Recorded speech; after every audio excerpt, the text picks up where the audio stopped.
अस्सलामु अलैकुम। अल्लाहुम्मा सल्लि अला मुहम्मद व अला आलि Muhammad. Welcome to my solution with Saqib. आज हम क्लास नाइन्थ का टॉपिक 2 करने जा रहे हैं और ये है टाइप्स ऑफ मैट्रिक्स। इसका लेक्चर 1 आपको इसका लिंक डिस्क्रिप्शन में मिल जाएगा। अगर कोई देखना चाह रहा है तो वो उसका देख सकते हैं। तो टाइप्स ऑफ मैट्रिक्स में सबसे पहली चीज़ है वो है रो मैट्रिक्स। अब रो मैट्रिक्स क्या होता है कि जब आप मैट्रिक्स लिखते हैं, अगर उस मैट्रिक्स की एक ही रो हो, उसके कॉलम बेशक जितने भी हों, अगर उसकी एक ही रो होगी तो उसको हम कहेंगे रो मैट्रिक्स। तो ये मेरे पास एक एग्जांपल मैंने लिखी हुई है। ए मैट्रिक्स मैंने लिखा हुआ है 1 2 3 4।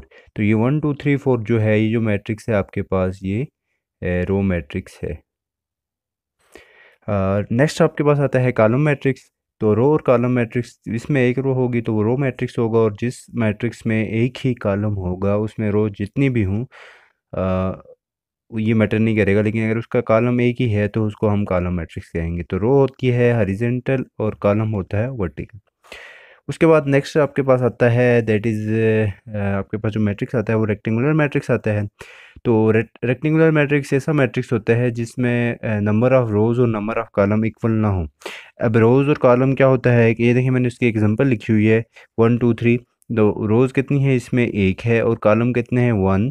देखें रोज़ को आप हॉरिजॉन्टल, तो ये दो रोज़ हो गई इसमें R1 और R2, और इसमें कॉलम देखें C1 C2 और C3, तीन कॉलम हो गए और दो रोज़ होंगे। तो इसका मतलब ये है ऐसा मैट्रिक्स जिसका आर्डर जो है आप ये कहेंगे नंबर ऑफ़ रोज़ और नंबर ऑफ़ कॉलम इक्वल ना हो। तो इसका आर्डर अगर मैं लिखूँगा तो 2 क्रॉस 3 लिखूँगा। अगर ये दोनों के दोनों सेम हो, इनका ऑर्डर यानी 2 क्रॉस 2 हो, 3 क्रॉस 3 हो, 4 क्रॉस 4 हो, तो फिर जाके ये रेक्टेंगुलर मैट्रिक्स नहीं होगा बल्कि स्क्वायर मैट्रिक्स होगा। तो ऐसा मैट्रिक्स जिसमें ऑर्डर सेम ना हो उसको रेक्टेंगुलर मैट्रिक्स कहते हैं। ये कोई भी हो सकता है। और जैसे रो कॉलम और मैट्रिक्स जो होते हैं ये सारे रेक्टेंगुलर मैट्रिक्स में आ सकते हैं। नेक्स्ट आपके पास आता है स्क्वायर मैट्रिक्स। तो स्क्वायर में की कंडीशन ये है कि उसमें नंबर ऑफ़ रोज़ और नंबर ऑफ़ कॉलम आपस में इक्वल हो। रेक्टेंगुलर और स्क्वायर आपस में अपोजिट होते हैं, इसमें इक्वल नहीं होता, और स्क्वायर में मैट्रिक्स जो होते हैं वो आपस में इक्वल होते हैं। उसके बाद आता है ज़ीरो मैट्रिक्स। तो ज़ीरो मैट्रिक्स वो होता है कि ऐसा मैट्रिक्स जिसकी तमाम आइडेंटिटीज़ ज़ीरो हों, इस पे वो बाकी कोई कंडीशन नहीं होती कि इस मैट्रिक्स पे कि ये स्क्वायर हो, रेक्टेंगल हो, ये कोई कंडीशन नहीं है। लेकिन अगर ऐसा मैट्रिक्स जिसकी तमाम की तमाम एंट्रीज ज़ीरो हों उसको हम ज़ीरो मैट्रिक्स कहेंगे। उसके बाद आपके पास डायगोनल मैट्रिक्स है, और ये डायगोनल मैट्रिक्स यहाँ से बड़ा इंपॉर्टेंट टॉपिक है इसका। डायगोनल मैट्रिक्स इसलिए कि डायगोनल के मैट्रिक्स के होने के लिए सबसे पहले जो कंडीशन होती है वो स्क्वायर की कंडीशन होती है। तो किसी भी मैट्रिक्स को डायगोनल उस वक्त कहेंगे तो पहली कंडीशन उसकी क्या हो कि मैट्रिक्स स्क्वायर हो, और दूसरी कंडीशन उसकी क्या हो कि at least one entry in the principal diagonal, one entry in the principal diagonal. इसमें चार चीज़ें हैं जो आपके पास, जिनको मैं हाईलाइट कर रहा हूँ। पहली चीज़ है स्क्वायर मैट्रिक्स। तो स्क्वायर मैट्रिक्स के लिए कंडीशन आपने पढ़ी है कि नंबर ऑफ़ रोज़ और नंबर ऑफ़ कॉलम का इक्वल होना ज़रूरी है डायगोनल मैट्रिक्स के लिए, पहली कंडीशन। दूसरी कंडीशन ये है कि उसके प्रिंसिपल डायगोनल की एक एंट्री ज़ीरो ना हो। अब प्रिंसिपल डायगोनल क्या होता है और सेकेंडरी डायगोनल क्या होता है, तो ये समझ लें। प्रिंसिपल डायगोनल, इससे इससे जो भी नंबर आएंगे उनको हम प्रिंसिपल डायगोनल से रिप्रेजेंट करेंगे। जैसे ये 1 और 2 जो हैं ये प्रिंसिपल डायगोनल में हैं, और सेकेंडरी डायगोनल ये जो नंबर है इसे, तो ये सेकेंडरी डायगोनल है। इसको मैं पी से रिप्रेजेंट करता हूँ और उसको मैं एस से रिप्रेजेंट कर देता हूँ। तो principal diagonal, secondary diagonal. Square matrix is called diagonal matrix if at least one entry in the principal diagonal is not zero and non diagonal entries are zero. अब नॉन डायगोनल एंट्रीज भी मैंने आपको बता दी है। इसमें basically चार कंडीशनें आती हैं। पहली है स्क्वायर मैट्रिक्स हो, दूसरी कंडीशन ये है कि प्रिंसिपल डायगोनल में उसकी एक एंट्री नॉन ज़ीरो हो, और तीसरी कंडीशन ये है कि नॉन सेकेंडरी डायगोनल में या नॉन प्रिंसिपल डायगोनल में तमाम की तमाम एंट्रीज ज़ीरो हों। तो इसमें आपके पास कम से कम एक एंट्रीज नॉन ज़ीरो होनी चाहिए। ये ज़ीरो भी हो सकती है, और तमाम की ये, और प्रिंसिपल डायगोनल की तमाम एंट्रीज भी नॉन ज़ीरो हो सकती हैं, फिर भी इसको डायगोनल मैट्रिक्स कहेंगे। तो डायगोनल के बाद जो नेक्स्ट आता है आपके पास मैट्रिक में, वो है स्केलर मैट्रिक्स। अब स्केलर मैट्रिक की डेफिनेशन ये है कि मैट्रिक्स अ डायगोनल मैट्रिक्स तो सबसे पहले स्केलर मैट्रिक्स के लिए डायगोनल की तमाम कंडीशन का फुलफिल होना ज़रूरी है। डायगोनल की कंडीशन क्या है? स्केयर मैट्रिक्स होना चाहिए, प्रिंसिपल डायगोनल की एंट्रीज एटलीस्ट 1 नॉन ज़ीरो हो और बाकी की तमाम ज़ीरो हों। तो scalar diagonal matrix having same element in the principal diagonal. तो इसमें एक ही कंडीशन है, यानी बेसिकली इसमें दो कंडीशन है। एक पहला मैट्रिक्स डायगोनल होना चाहिए और दूसरी कंडीशन ये है कि प्रिंसिपल डायगोनल की एंट्रीज सेम होनी चाहिए। देखें, अगर यहाँ पे 2 है तो यहाँ भी 2 हो, यहाँ 3 है तो यहाँ भी 3 हो, यहाँ 4 है तो यहाँ भी 4 हो। तो ये प्रिंसिपल डायगोनल की अगर एंट्रीज सेम होंगी किसी भी डायगोनल मैट्रिक्स के प्रिंसिपल डायगोनल की तमाम एंट्रीज अगर सेम होंगी तो उसको हम स्केलर मैट्रिक्स कहेंगे। और इसके बाद नेक्स्ट आपके पास आता है आइडेंटिटी मैट्रिक्स। आइडेंटिटी मैट्रिक्स पहली कंडीशन क्या है? पहली कंडीशन ये है कि वो मैट्रिक्स स्केलर हो। आइडेंटिटी मैट्रिक्स के लिए पहली कंडीशन स्केलर मैट्रिक्स का होना, और स्केलर मैट्रिक्स के लिए आपको बताया कि डायगोनल मैट्रिक्स का होना ज़रूरी है। तो स्केलर मैट्रिक्स हो और उसके प्रिंसिपल डायगोनल की जितनी भी एंट्रीज हों वो इक्वल टू 1 हो। अगर इक्वल टू 1 होंगी, प्रिंसिपल डायगोनल इक्वल टू 1, अगर किसी भी स्केलर मैट्रिक्स की प्रिंसिपल डायगोनल की एंट्रीज इक्वल टू 1 होंगी तो उसको हम आइडेंटिटी मैट्रिक्स कहेंगे।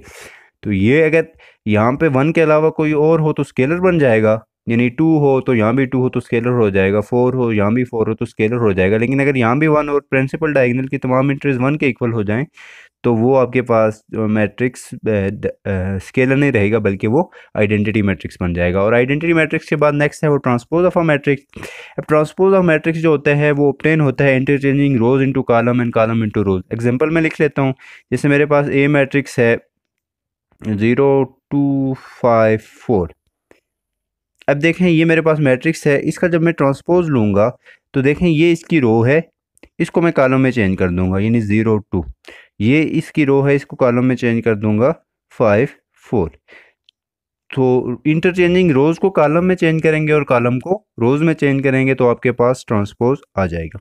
और नेक्स्ट आपके पास है सिमेट्रिक और स्क्यू सिमेट्रिक। तो सिमेट्रिक के लिए कंडीशन है, पहली कंडीशन के स्क्वायर मैट्रिक हो। सिमेट्रिक के लिए पहली कंडीशन क्या है कि मैट्रिक्स स्क्वायर में हो, और square matrix is called symmetric. और स्क्वायर मैट्रिक को सिमेट्रिक उस वक्त कहेंगे जब ए का ट्रांसपोज ए के इक्वल आ जाए। और स्क्यू सिमेट्रिक उस वक्त कहेंगे, स्क्यू सिमेट्रिक के लिए भी स्क्वायर की कंडीशन है, स्क्वायर मैट्रिक्स होना चाहिए, और स्क्यू सिमेट्रिक उस वक्त होगा जब A transpose equal to -a हो जाए। तो इनकी हम एग्जांपल देख लेते हैं। देखिए मेरे पास ए मैट्रिक्स है 1 2 2 3। अगर मैं इसका ट्रांसपोज लूँगा तो मेरे पास ये देखें ये 1 है, तो ये जो रोज़ है ये कॉलम में चेंज हो जाएगा, यानी 1 2। और ये जो रोज़ है इसको कॉलम में चेंज करूँगा 2 3। तो देखें ये है 1 2 2 3, तो ये भी 1 2 2 3। तो इसका मतलब क्या हुआ कि A transpose is equal to A आ गया। तो अगर आपके पास A transpose is equal to A हो तो इसको कहते हैं सिमेट्रिक। अब हम एग्जांपल करते हैं इसी मैट्रिक्स के जो स्क्यू सिमेट्रिक हो। मेरे पास मैट्रिक्स है 0 5 -5 0। अब देखें मेरे पास इसको अगर मैं ट्रांसपोज लेता हूँ तो मेरे पास क्या आएगा 0 -5 और 5 0। मेरे पास ट्रांसपोज आ गया। अभी देखें ये 0 ये 5 है, ये -5 है, अगर इसमें माइनस कॉमन ले लूँ ए ट्रांसपोज में तो माइनस जब मैं कॉमन लूँगा तो मेरे पास आएगा 0 5 -5 0। तो ए ट्रांसपोज किसके इक्वल हुआ? माइनस टाइम ए। अगर आपके पास माइनस टाइम ए है तो ये आपके पास क्या आ जाएगा? Skew symmetric. ये थी एग्जांपल सिमेट्रिक और स्क्यू सिमेट्रिक की। और लास्ट पे आपके पास नेगेटिव ऑफ मैट्रिक्स जो होता है, नेगेटिव मैट्रिक्स होता है ऑब्टेन बाय रिवर्सिंग साइन। देखिए मेरे पास मैट्रिक्स है -6 2 4 और -3। तो इसका नेगेटिव मैट्रिक्स क्या होगा? -a।